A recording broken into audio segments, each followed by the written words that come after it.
Hey Canucks fans, the Canucks have 3 more games to go after a disappointing 6-3 loss to the Calgary Flames last night, and I have some great questions to answer in my weekly Ask Me Anything. I'm Canuck Clay, and this is my Canucks take all in one take. It's Clay's Canucks commentary for Sunday, April the 24th. If you're new, here's what you should do. Hit the subscribe button now for daily Canucks insight that's positive, timely, and trustworthy. A couple quick programming notes. Tonight at 9 p.m., I'm doing my monthly group Zoom chat. So that's for franchise, Hall of Fame, and legend members. So that will be at 9 p.m. tonight because I have to get back from a roller hockey game. So that'll be from 9 to 10. Then I'll take a quick break, and then I'll start my live stream at 10:15. So again, franchising up, our group Zoom chat tonight at 9. I put the link on my community tab. And then at 10:15, right afterwards, the weekly live stream for everyone. I want to talk quickly about last night's game and then get into your questions for Ask Me Anything. Tough loss, 6-3 after a 6-3 loss in Minnesota. So really, the Canucks are running out of steam. I'm not going to say they're being exposed, but you see how difficult it is to play against these 100-point teams, the Minnesotas and Calgarys of the world, teams that are gearing up for hopefully a deep playoff run for them. And I love what the Canucks did this season after Bruce Boudreau came in. They went 30, 15, and 9. That is 15 games over 500. That is a 639 points percentage pace, which would put that in 12th overall. So not even a top 10 league. That's how good you have to be a top 10 team in this league, but certainly a playoff team. So we have a lot of time to do a post-mortem, dissect the season and everything. We can do that at the true end of the season starting next week. But for now, just recognize that last night they played against a very good Calgary Flames team, and Canucks came up short. And I think they've been pushing so hard since December 5th for 4.5 months that you're starting to see fatigues creep in, especially on guys like Demko when they have to play, again, 4.5 months later after scratching, crawling, kicking, fighting their way into every game. So the fact that they even got themselves in this position, I take it as a big win. I'm not being naive, and I'm not saying that the Canucks don't have holes in this roster or in their prospect system. They have all those things, and we have a lot of time to talk about those things. But for now, I want to give props to the team and for a really great run, and really with a Vegas point in their last 4 games that they will clinch a spot, or Dallas. I can't remember. I looked at all the math yesterday, and it was horrible that the Canucks lost last night and didn't get a point. They have like a less than 1% chance of making the playoffs now. So we have to be realistic that way. One thing about the game last night, 2 things real quick. I won't do a full recap, but I love the skill shown on the 3 Canucks goals. Hughes with that wonderful goal from in tight, and then or at least closer than the point, and then Garland sliding and batting out midair, and then Pettersson's wicked shot from the circle. So there's a lot of skill there, and I think that's if Alvin and Rutherford continue to build this roster around the skill guys, I think we're going to be just fine. I really do. The one thing I didn't like is how the Calgary Flames scored in bunches, and especially with very little time elapsed after a previous goal. For instance, after Lindholm opened the scoring, Dylan Dubé scored 16 seconds later. After Garland tied the game, Brett Ritchie scored 14 seconds later. And then after Dubé scored a second of the night, Zadorov scored 12 seconds later. So 16, 14, and 12.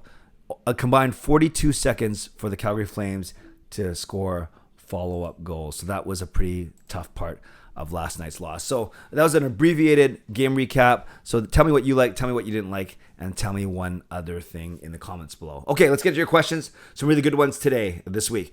Legendary Justin Credwell, who is your pick for the Cup final? And who would you like to see win a Cup? I wouldn't mind seeing Pittsburgh or Florida win it for Crosby, Giroux, and Thornton. It seems so easy to pick the two conference winners of Colorado and Florida, but I really think that's who it's going to be.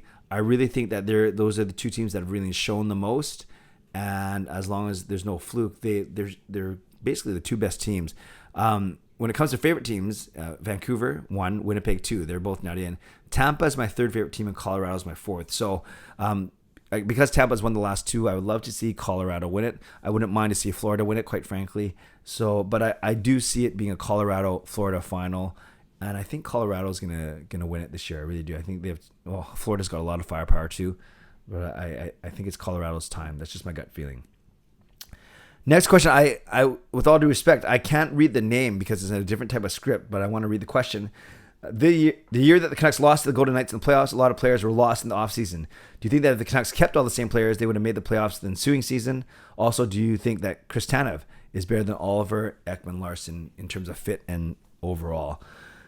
Yes, after the bubble, that was a tough offseason in that we lost Tanev, we lost Markstrom, we lost Toffoli, Stetcher, all to varying reasons, contracts. Markstrom was because they wanted to keep Demko, all these things. But yes, I think with a healthy Tanev and a healthy Toffoli, we would have indeed made the playoffs in the 2020-2021 season for sure. For sure. I don't know how it would work cap-wise, but I do think those are three strong players. Markstrom and Demko basically a saw-off, but then Tanev and Toffoli would have looked really good on that team. Do I think Tanev is better than Ekman-Larsson? For the money, yes.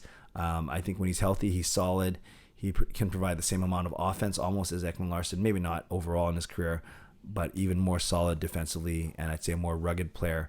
So yeah, I do like Ekman-Larsson, and I think he'll be fine here, and he has been fine. But I'd say Tanev is technically the better player and at a cheaper cost. I lie. What role do you see Höglander having next season? Under what circumstances, if any, do you see him holding down a top 6 forward spot, or would you consider him a trade sweetener? I actually neither. I think he'll be a third line guy, or maybe a tweener between second and third line guy. But I don't think you use him as a sweetener right now because you really need guys like that on those entry-level contracts. He's entering the third year of his 3-year entry-level contract.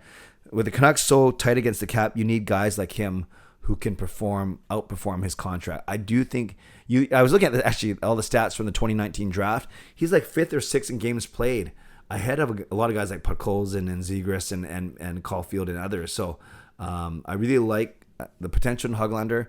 I think he had a bit of a sophomore slump, but nothing where we're like, oh, this guy's a bust. So I see him fighting for a top 6 spot. But if the Canucks come back with the same roster, I don't see how he unseats PD, Garland, Besser, Horvat, Pearson, or Miller. So then are you on a third line with Podkolzin? I would love our third line to be our fourth line. I would love Lamico, Highmore, and Lockwood to be our fourth line.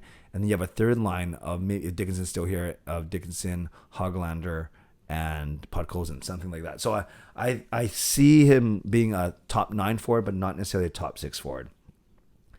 Luke, what direction would you like to see the Canucks go next season? As in trade some key pieces or try again to make the playoffs? I think you can do both. I don't know about key pieces, but I think they are going to try and upgrade their defense. I think they're going to try and move some of the middle contracts like a Dickinson, like a Pullman. Maybe they make a big splash with Besser. I see more people enamored with Garland than they are with Besser. So they could make some key moves, and they could still go for the playoffs because I don't see Alvin and Rutherford being so patient that we're going to strike it down, strip everything down and rebuild once again. I think they've seen that they have a 640 points percentage team under Bruce Boudreau. Like I said at the top, that's a 12th overall in the league. So I think they're closer as opposed to further away from the playoffs. Tristan, okay, there's a big one here. So I'll just get to the questions. I always appreciate the compliments. Question number 1, do you believe it will keep Bruce all next year? Do we make the playoffs? Absolutely, yes. Full training camp, preseason with them. Yes, we do make the playoffs. Number 2, what do you think we can do better next season than this season to improve our team skills? A full year of better special teams and upgrading the D. I think those are the 2 main things. Somehow, especially that right side. We're fine on the left with Hughes and Ekman-Larsson and hopefully Rathbone. Then you can go Dermott, Shannon, Myers, but I think you can still upgrade that right side. And number 3, why do you think Pettersson took a long time to get going, but Hughes got hot right away? That's because Hughes was healthy and Pettersson wasn't. I do think Pettersson's wrist was still bothering him coming out of training camp. Jaskren, what is your personal opinion on whether we should trade JT Miller or not, considering that we can get a young prospect and picks? Yeah, we should be able to get 3 or 4 assets for him. He's been really good. He slowed down a little bit. I have a tiny fear that Miller disappears a little bit. No, I shouldn't say that. He's got 93 points. I shouldn't say that he disappears. But I think PD is being the more exciting player, more valuable player over the past month as opposed to Miller. I think there's no rush to trade him, but if you have any inkling that he's not going to re-sign here or his contract demands are going to be too much, then you do have to move him at the trade deadline next season. Enzi, who do you see getting more points next season, Miller or Petey? I'm predicting Petey with 36 and 53 for 89, and JT with 29 and 57 for 86. So do these sound realistic given if these two keep playing at the same rate? I think those are very real. I know, Enzi, we were joking around about your point projections for this year were really high. And I mentioned that to you, and we had some good back and forth on that. But I think these are fair. I do see Petey being a 90-point guy. I do see Miller continuing to be between 80 and 90 points. So I think your predictions are right on, spot on, considering they're both healthy. And I think Petey will outpoint Miller. We've just seen it in the past month. And I think a healthy Petey is a better player and will be a better point producer than Miller. Tyler says, who's your favorite player? Currently, Bo Horvat. All time, it is Roberto Luongo. And lastly, Trevor, a bit of a fun one. Hey, Clay, what's a word that starts with T and rhymes with yank? Well, I know you were trying to get me to say T-A-N-K. I will never say it. The Canucks aren't going to do it with 3 games left, but I don't believe in it. So nice try, Trevor, but I will not say the T word. Okay, friends, thanks for your wonderful questions as always, and I love your reaction down below to any of my answers. Also, type in what you liked, what you didn't like about last night's game, and how you feeling with 3 games to go. Seattle on Tuesday at home, LA at Thursday at home, and then Edmonton on Friday in our season finale. Shout out to my sponsors, Perform and Transform, personal training and weight loss. Sign up now for a free 7-day trial. Use the link in my video descriptions. And Advanced City Experts Real Estate Group.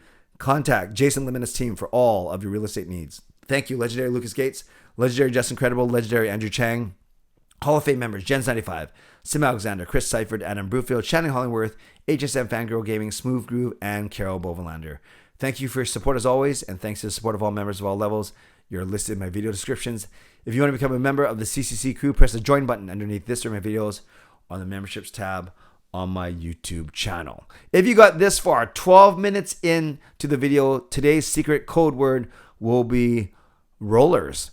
ROLLERS, rollers. My roller hockey team is called the Holy Rollers because we're a bunch of church guys. So rollers will be the secret word. If you type it in, then I know you made it all the way to the end of this video. Subscribe if you'd like to. Like this video if you'd like to. Leave a comment down below if you'd like to. And make sure you consider becoming a member if you'd like to. 9 p.m., Franchise and Up, group Zoom chat. 10:15 p.m., weekly live stream tonight. Stay safe, stay healthy. Take care of yourselves and take care of each other. Enjoy your Sunday. God bless, and go Canucks go.